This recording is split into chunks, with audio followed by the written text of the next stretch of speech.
우리가 살아가는 이 시대는 예수의 초림과 재림, 즉 다시 오심 사이에 이 종말, 마지막 때라라고 일컬어지는 시대입니다. 예수의 처음 오심은 우리의 우리를 죄와 사망에서 구원하시기 위해서 오신 것이었습니다. 예수의 다시 오심은 죄와 사단의 권세를 심판하시고 이 땅 가운데 새 하늘과 새 땅을 세우기 위해서, 이루시기 위해서 오시는 것입니다. 그래서 이 마지막 때는 이미 십자가에 죽으시고 부활하심으로 전쟁의 승패는 결정되었지만 이 완전한 승리가 성취되기까지 소위 전쟁의 D-Day와 V-Day 사이에 존재하는 크고 작은 믿음의 싸움들이 계속해서 존재합니다. 그 가운데 우리는 예수 그리스도의 죽으심과 또 부활의 능력으로 말미암아 하나님의 구원과 믿음의 승리를 쟁취하며 기쁨으로 하나님 앞에 찬양하기도 합니다. 하지만 때로는 이 믿음의 싸움에서 넘어지고 쓰러지고 또 상처받고 필연적으로 이 땅에서 살아가면서 겪는 고난을 경험하기도 하죠. 그래서 이 땅 가운데 살아가는 성도의 삶에는 이 고난으로 말미암는 성도의 깊은 탄식이 있기 마련입니다. 오늘 본문은 우리가 살아가는 이 땅에 있는 그 탄식들에 대해서 증언하고 있습니다. 그리고 더 나아가 어떻게 이 탄식이 하나님의 영광으로 변하는가에 대해서 말씀하고 있습니다. 오늘 말씀을 통해서 우리 가운데 이 땅에서 또 믿음의 싸움 가운데 탄식하지만 그 탄식이 하나님의 영광으로 변화될 것을 마음 가운데 확신하는 저와 여러분이 되시길 주님의 이름으로 축원합니다. 먼저 오늘 말씀은 이 땅에서 성도는 고난당한다라고 말씀하고 있습니다. 18절 말씀을 함께 읽겠습니다. 시작. 현재의 고난은 앞으로 우리에게 나타날 영광과 좋게 비교할 수 없다고 생각합니다.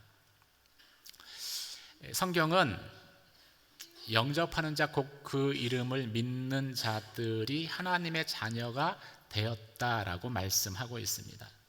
우리가 예수 그리스도를 믿는다라는 것은 영접하는 사건입니다. 우리 안에 성령이신 하나님을 영접하는 사건이죠. 그래서 우리가 이 성령을 예수의 영이라고 부르는 것입니다. 성령으로 인해서 우리가 비로소 예수를 믿게 될 수 있는 것이죠. 누구든지 성령이 아니고서는 예수를 주라고 부를 수 없습니다. 그렇다면 예수님을 믿음으로 구원받은, 즉 우리 하나님의 자녀가 되었다라는 외적 증거는 무엇이겠습니까? 내적 증거는 우리 안에 성령이 거하시는 것이고, 그것이 밖으로 나타나는 증거는 무엇이겠습니까?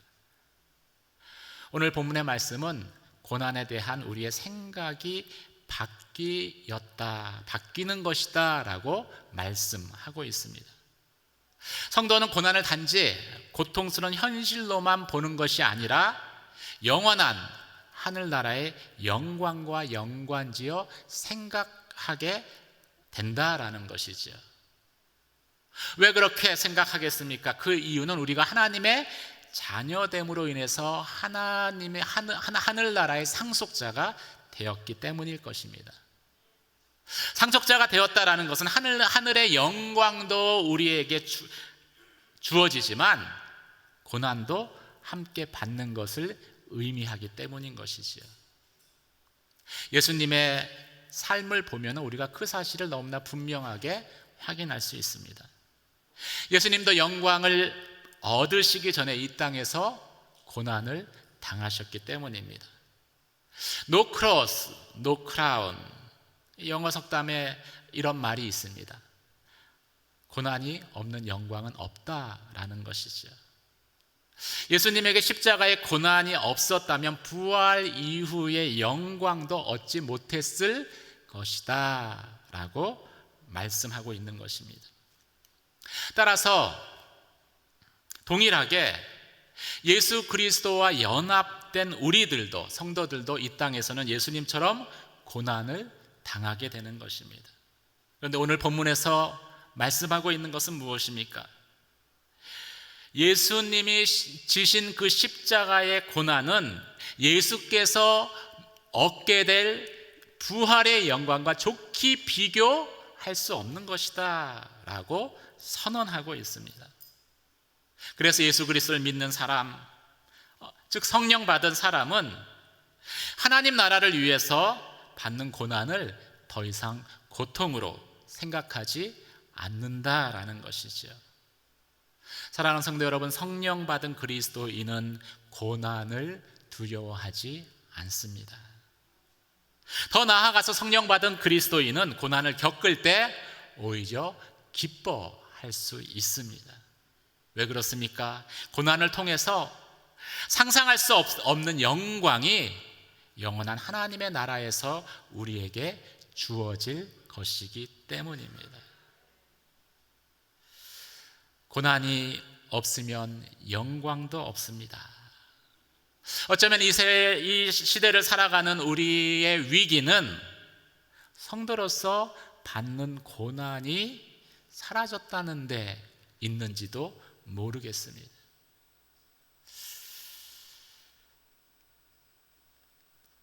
하나님 때문에 받는 고난이 없기 때문에 영광도 없고 영광을 바라보는 소망도 없는 것이지요. 사랑하는 성도 여러분, 예수님 때문에 당하는 고난은 내가 이 땅에서 지고 가는 그 십자가는 미래의 천국에서, 영원한 천국에서 받을 영광과 좋게 비교할 수 없는 것입니다. 이 말씀대로 고백하는 저와 여러분이 되시길 주님의 이름으로 축원합니다.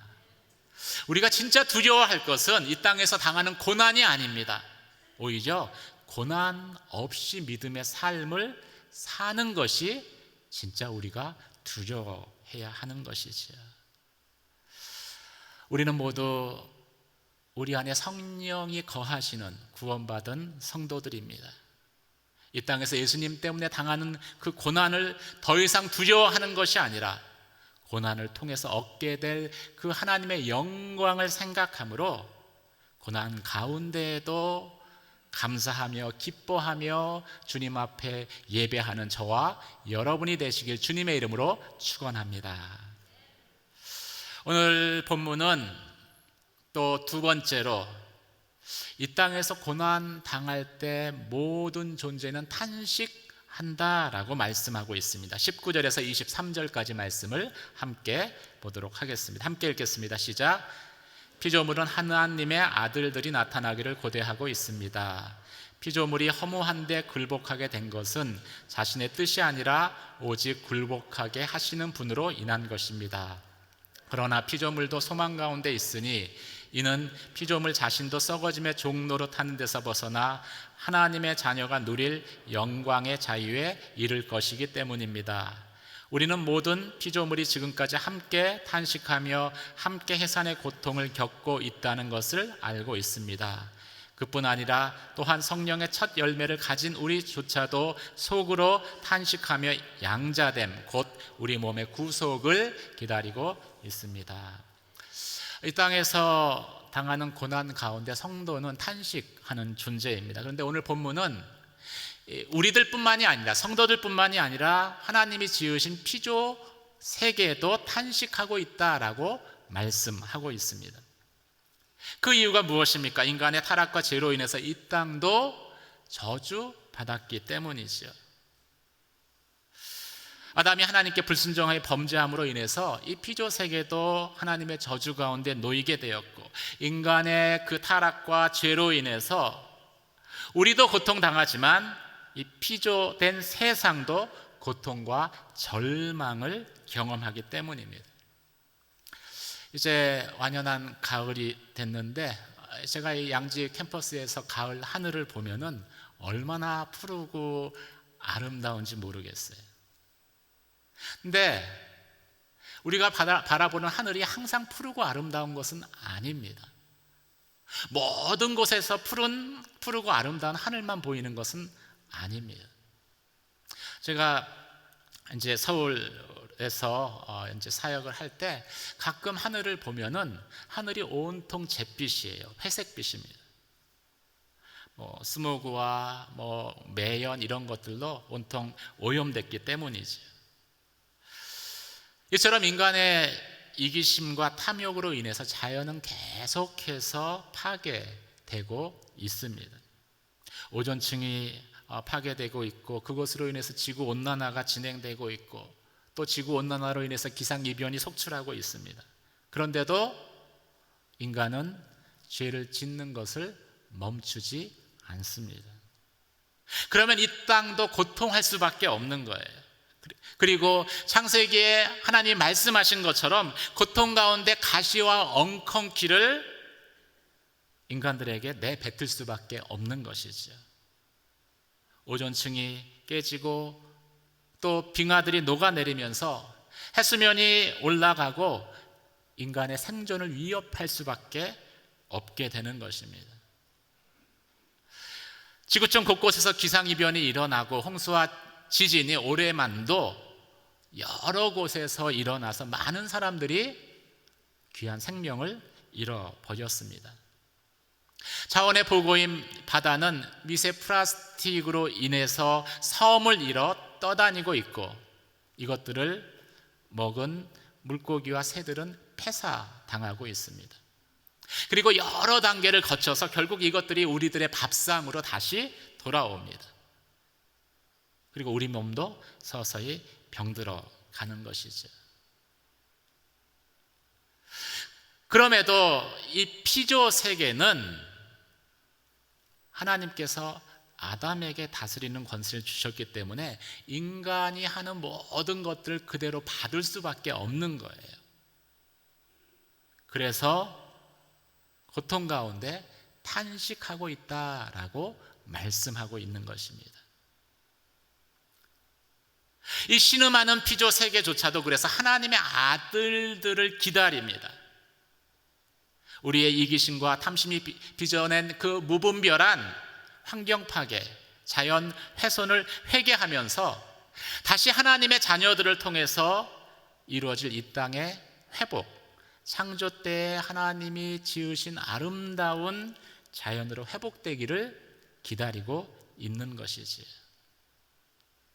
그런 의미에서 본다면 이 신음하는 자연을 회복하고 보호하는 일에, 그래서 이 창조시의 아름다운 모습을 다시 갖게 하는데 우리 성도들은 앞장서야 하는 그러한 부르심이 있는 것입니다. 힘들어도 불편하도 분리수거 하셔야 됩니다. 비용이 조금 더 들어도 친환경을 사용하셔야 됩니다. 그래서 하나님이 창조하셨을 때 그 아름다운 자연으로 다음 세대에 전하는 것이 하나님이 우리에게 맡기신 사명이고, 또 우리가 이 땅 가운데 살아가면서 져야 할 우리의 십자가가 되는 것이지요. 오늘 본문 말씀은 이 피조 세계뿐 아니라 성령 받은 성도들도 탄식한다라고 또 말씀하고 있습니다. 성령이 우리 가운데 오심으로 인해서 우리는 구원받았습니다. 우리 영은 구원받았죠. 하지만 여전히 우리는 이 땅에서 연약한 육신을 입고 살아가야 하는 존재입니다. 그래서 우리는 탄식할 수밖에 없는 것이죠. 우리가 탄식할 수밖에 없는 이유는 세상이 또 하나님을 대적하여 일어서기 때문입니다. 우리가 탄식할 수밖에 없는 이유는 사단이 우는 사자처럼 우리 믿는 자들을 넘어뜨리려고 하기 때문입니다. 물론 우리가 예수를 믿을 때, 성령이 우리 가운데 오실 때 우리 가운데 주신 첫 열매가 있습니다. 오늘 본문에서 언급하는 첫 열매는 무엇입니까? 그것은 우리가 예수 그리스도를 주님으로 영접했을 때 구원과 함께 성령께서 주시는 은혜들입니다. 구원받음을 감격하고 또 기뻐하고 또 죄사함 받았음으로 인한 그 말할 수 없는 평안함이 우리의 마음속에 있는데, 그것이 성령이 주시는 첫 열매이죠. 예수를 처음 믿을 때는 그 열매들이 두드러집니다. 제가 중학교 2학년 때, 중학교 3학년 때 예수님을 영접을 했습니다. 수련회 가서 영접을 했는데 딱 영접하고 나니까 모든 게 변화되더라고요. 새소리를 들으면은 새가 하나님을 찬양하는 것처럼 느껴졌습니다. 또 이 시냇물 흐르는 소리를 들으면은 이 시냇물이 성경에 이야기한 많은 물소리를 이루어서 하나님을 높이는 것처럼 느껴졌습니다. 그리고 교회를 가보면은 교회는 왜 그렇게 좋은 천사들만 모아놨는지 너무 좋은 거예요. 다 천사들이다. 그렇게 생각되었습니다. 느껴졌습니다. 첫 열매들이죠. 근데 신앙생활을 계속 하면서 느끼는 것은 이 처음 축복보다도 이 고난을 더 많이 경험하게 된다라는 거예요. 처음에는 은혜 받고 이제 이렇게 기쁘니까, 구원의 감격이 있으니까 주님 말씀하시면 어디든 가겠습니다, 이 고백을 드렸어요. 근데 시간이 좀 지나니까 마음은 원하도되 육신은 약합니다 라고 고백을 하더라고요. 신학교 이렇게 들어갈 때는 다시 또 이렇게 마음을 잡고 부름받아 나서님은 어디든지 가겠습니다, 이 찬양을 그렇게 열심히 했는데 3학년이 되면서 서서히 금지곡이 됐습니다. 점점 안 부르게 돼요. 왜 이런 일들이 일어납니까? 우리의 영혼은 구속받았지만 영원히 우리의 몸의 구속은 이루어지지 성취되지 않았기 때문인 것이지요. 우리의 마음은 부름받아 나서님은 어디든지 가겠다라고 고백하지만 우리의 몸은 아직도 현실적인 제한과 본능적인 욕망의 영향을 받고 있기 때문인 것입니다. 개인적인 신앙에서 뿐만이 아닙니다. 교회에 처음 구원받고 구원을 경험하고 갔을 때는 천사들만 있는 줄 알았는데 좀 신앙생활을 하다 보니까 교회에서 사람 냄새가 점점 풍겨나더라고요. 세상에 대해서도 마찬가지입니다. 처음에는 내가 하나님 말씀대로 사는 것들을 세상이 열심히 응원하고 지지해 주는 줄 알았어요. 그런데 좀 더 신앙생활을 해보니까 세상이 말씀대로 사는 나를 응원하는 것이 아니라 발을 걸더라고요. 말씀대로 직장생활 하는 것이 힘들고 또 말씀대로 회사를 경영하는 것이 진짜 불가능에 가까울 정도로 어렵구나라는 것을 경험하게 됩니다. 세상이 하나님에 대해서 호의적이지 않는 거예요.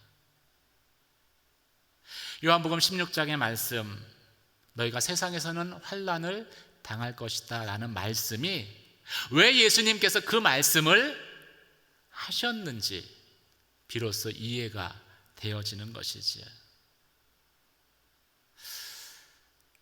그 다음 순간 우리는 탄식하게 됩니다. 내가 이 땅에서 믿음의 싸움을 계속하는 것이 힘들고 어렵습니다. 주님 빨리 오십시오. 그래서 나의 이 연약한 몸을 구속하여 주십시오. 성도도 탄식하게 되는 거예요. 몸의 구속을 기다리며 다시 주님이 오실 그 날들을 소망하며 마치 신랑을 기다리는 신부처럼 우리는 주의 날을 바라보게 되어져 있는 것이지요. 사랑하는 성도 여러분, 저와 여러분 가운데 이런 탄식이 있기를 주님의 이름으로 축원합니다. 이 탄식이 있다는 것은 내가 그래도 말씀대로 살려는 믿음의 싸움을 하고 있다는 증거가 되기 때문입니다. 세상에서 이런 탄식이 있다는 것은 나의 육신이 연약하지만 그 연약한 육신 가운데 내가 살아갈 수밖에 없지만 예수 그리스도의 다시 오심으로 말미암는 몸의 구속을 기다린다는 그러한 증거가 되기 때문인 것이지요. 또 우리에게 탄식이 있다는 것은 주님이 다시 오시는 것을 내가 그 마음 가운데 그만큼 소망하고 있다라는, 내가 이 세상에 매몰돼 살아가는 것이 아니라 주님의 다시 오심으로 이루어질 새 하늘과 새 땅을 바라보고 살고 있다는 것을 증거하기 때문인 것이지요. 우리 가운데 그런 영혼의 탄식이 있기를 주님의 이름으로 축원합니다. 그게 우리 안에 성령이 거하시는 증거가 됩니다. 오늘 본문은 세 번째로 이 땅에는 고난이 있고 이 땅에는 성도의 탄식이 있지만 그럼에도 이 땅에서 우리는 소망이 있는 존재다, 소망을 가지고 살아가는 존재다 하는 것을 말씀하고 있습니다. 24절, 25절을 함께 읽도록 하겠습니다. 시작. 이는 우리가 이 소망 가운데 구원을 받았기 때문입니다. 그러나 눈에 보이는 소망은 소망이 아닙니다. 보이는 것을 누가 소망하겠습니까? 만일 우리가 보지 못하는 것을 소망한다면 참고 기다려야 합니다. 우리에게 있는 구원은 소망이 있는 구원입니다. 우리가 이 땅에서는 몸의 구속을 바라면서 탄식할 수밖에 없습니다. 그런데 우리가 탄식하면은 그런 탄식하는 우리를 성령님이 바라보십니다. 그리고 성령도 탄식하십니다. 이 성령의 탄식하심이 우리 가운데 궁극적인 소망이 됩니다. 무너지지 않는 소망이 되는 것이지요. 성령을 왜 탄식하십니까? 하나님의 영광을 위해서 창조된 우리가 그 영광을 잃어버리고 하나님의 뜻대로 살지 못하는 그것으로 인해서 그것 때문에 신음하고 탄식하는 모습을 보시고 성령도 탄식하시는 것입니다. 근데 이 성령께서 탄식하시는 것은 그냥 절망적인 비탄에 멈추지 않습니다. 성령의 탄식은 26절의 말씀처럼 우리의 연약함을 도우시는 하나님의 도움으로 연결되기 때문입니다. 성령의 탄식은 우리의 연약함을 위해서 기도하시는 성령의 기도로 연결되기 때문입니다. 그리고 성령께서 우리 연약함을 도우시고 기도하시면 연약한 육신이지만 우리가 하나님의 형상, 예수님의 형상을 지닌 자로 변화되기 때문입니다. 그 성령이 우리를 떠나지 아니하시고 임재하심으로 나의 구원이 불완전한 구원이 아니라 완전한 구원이 되어지는 것이지요. 하나님의 구원이 완전하다는 것은 내가 지금 완전하다는 것이 아닙니다. 나는 지금 완전하지 않지만 내 안에서 그 구원을 완전하게 이루시는 성령님이 계시기 때문에 완전한 구원이 되는 것이지요. 사랑하는 성도 여러분, 우리는 점점 완전한 하나님의 형상으로 변화될 것입니다. 한번 옆에 분들에게 이렇게 선포해 보시죠. 나는 당신의 변화된 모습이 보입니다. 예. 제가 이제 부부에게, 남편은 아내에게, 아내는 남편에게 당신의 변화된 모습이 보입니다, 이렇게 이야기하라고 했어요. 그리고서 이제 예배 끝나고 나가시는데 한 집사님이 저에게 오셨는데 얼굴에 좀 화가 이만큼 나셨어요. 그러면서 저에게 말씀하시는 게, 목사님, 저는 목에 칼이 들어와도 거짓말은 하지 못합니다, 이러시더라고요. 사람을 보면은 변화될 것에 대한 소망이 없죠. 그런데 우리가 당신은 반드시 변화됩니다라고 선포할 수 있는 이유는 사람을 보는 게 아닙니다. 그 사람 안에 거하시는 성령 하나님을 저희가 보기 때문에 그런 것입니다. 다시 한번 옆에 분에게 나는 당신이 변화된 모습이 보입니다, 이렇게 한번 축복해 주시길 바랍니다.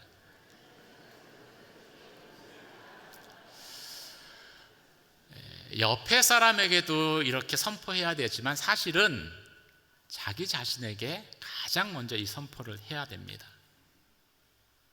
한번 이렇게 따라해 보십시오. 나는 변화될 수밖에 없는 존재입니다. 우리 안에 성령이 거하시는 순간 우리는 변화될 수밖에 없는 존재가 된 거예요. 한번 또 이렇게 따라해 보십시오. 나는 용서할 수밖에 없는 존재입니다. 우리는 반드시 변화돼요. 우리는 반드시 용서합니다. 이 땅에서 못하면 주님 오셨을 때 새하늘과 새 땅에서 그렇게 영광스럽게 변화됩니다. 그건 피할 수 없는 저희들의 운명인 거예요. 그런데 제가 보면은 변화될 수밖에 없는 운명인데 변하지 않으려고 너무 애를 쓰시는 분들이 있어요. 나는 안 변할 거야. 보면 안타까워요. 무엇이 우리 가운데 소망입니까? 주님이 다시 오실 때 우리는 완전하게, 불완전한 우리가 완전하게 변화될 것이고, 또 오시기 전에도 우리 안에 계시는 성령의 도우심으로 인해서 우리는 변화될 것이기, 그것이 변화된다는 그 사실이 우리에게 소망이 되어지는 것이죠. 그래서 이 땅에서 믿음의 삶을 살아가는 사람들, 성령 받은 사람들은 자연스럽게 나의 구원을 완성할 새하늘과 새 땅을 소망하게 되어 있습니다. 이 땅에서 나를 보면 탄식할 수밖에 없지만 주님이 다시 오실 그 새하늘과 새 땅에는 영광스러운 모습으로 변화될 것이기 때문에 그 나라를 소망하며 이 땅에서 믿음의 삶을 살아가는 존재가 바로 성도인 것이죠. 볼 수 있는 것, 가질 수 있는 것, 현실의 것만을 추구한다면은 우리는 성령 받은 사람이 아닌 것입니다. 오늘 성경 말씀은 진짜 소망은 보여지는 것이 아니다, 볼 수 있는 것이 아니다 라고 이야기하고 있습니다. 우리가 이 땅에서 하나님을 알지 못함으로 인해서 눈에 보이는 것들, 그것들을 추구하고 살아가지만 주님이 다시 오시면 그것은 연기와 같이 소멸되어져 버리는 것들입니다.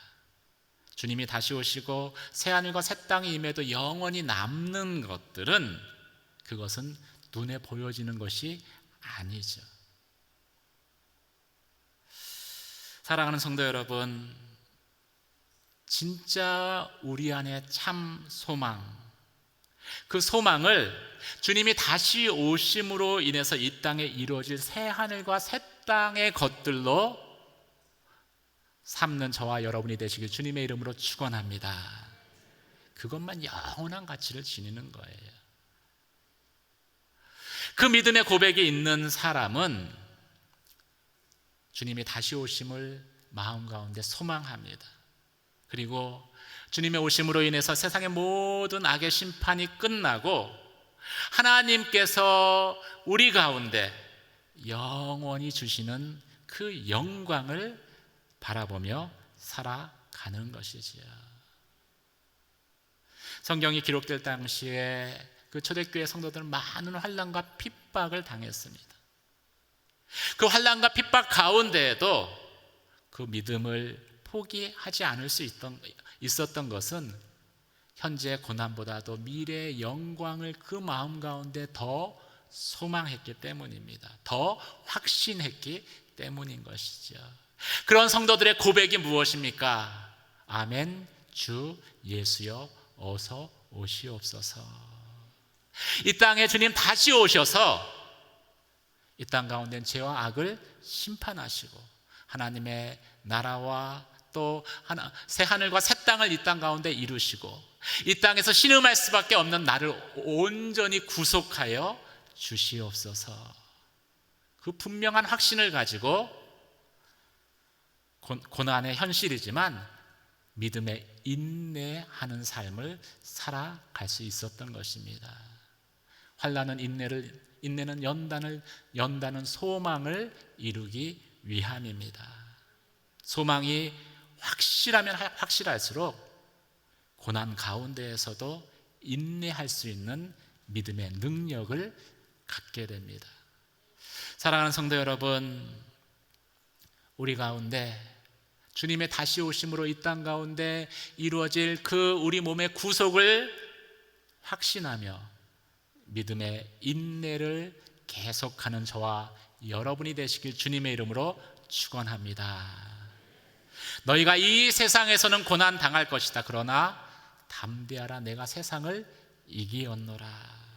승리하신 주님이 우리 가운데 성령으로 거하심을 확신하며 고난 가운데에도 고난 당하지만 또 신음하지만 주님께서 장차 우리 가운데 주실 그 영광을 바라봄으로 인해서 믿음의 선한 싸움을 계속하는 저와 여러분 되시길 주님의 이름으로 축원합니다. 기도하겠습니다. 은혜와 사랑의 하나님 아버지, 이 땅에서 당하는 고난은 장차 얻을 영광과 좋게 비교할 수 없습니다. 하나님, 이 땅에서 육신의 연약함으로 우리는 탄식할 수밖에 없는 존재이지만 나의 탄식이 성령의 탄식으로, 성령의 탄식이 하나님의 도우심으로 나를 온전히 변화시킴을 저희로 확신케 하여 주시옵소서. 이 땅 가운데에서 눈에 보이는 것들을 붙들고 살아가지 않게 하시고, 보이지 않지만 새하늘과 새 땅 가운데 영원한 것들을 저희의 마음 가운데 품고 바라보며 믿음의 선한 싸움을 인내로서 계속해 나아가는 성도들 한 분 한 분 되게 하여 주시옵소서. 예수님 이름으로 기도드립니다.